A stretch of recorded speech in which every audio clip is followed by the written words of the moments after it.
What's up, everyone? Welcome to the Power Play with CJ. I'm going to focus in on the bit of a standoff going on between the Colorado Avalanche and Tyson Barrie, who is arbitration eligible this summer and will be looking to get paid, and rightfully so.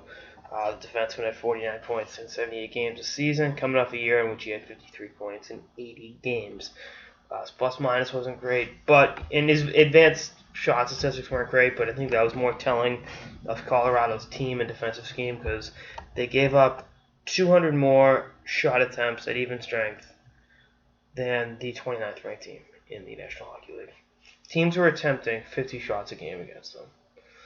That's not conducive to being successful in the National Hockey League. And, Barry's, course, it wasn't great, but I think he's a good player. I think he's the closest thing they have to a legitimate puck mover on defense, and getting rid of him would be absolutely freaking foolish. But then again, this is a Colorado Avalanche. We're on a streak of like 4 days of me just ripping the Avs a new one, but it's frustrating to see how poorly run this franchise is. I mean, they're a team that has some good young talent, but unfortunately just can't seem to put it together on a consistent enough basis to have the success they had 2 years ago last for an extended period of time. I mean, even like this year, when they started buying at the deadline and then they missed the playoffs, it's not smart.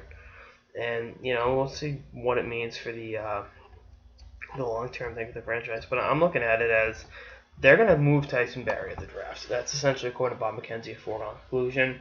Because as much as they need help on defense, they don't want to pay him the money they feel he deserves. So, I mean, what are you doing? Your blue line sucks. I mean, Rob Blake is not walking through that door. Adam Foote is not walking through that door. Raymond J. Bork is not walking through that door.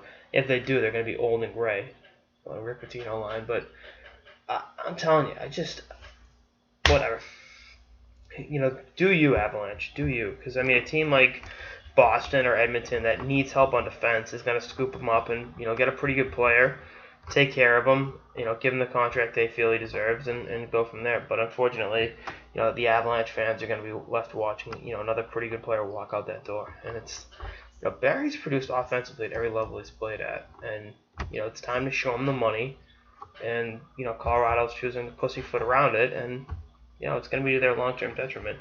And I said this the last time I ripped Colorado a new one. I don't know if it was this weekend or last week, whatever it was. But I give Edmonton shit for being dysfunctional. I give the Boston Bruins, the Vancouver Canucks, Carolina, all for being dysfunctional, poorly run franchises. And quite frankly, Colorado might be taking the cake between how badly they drafted outside the first round.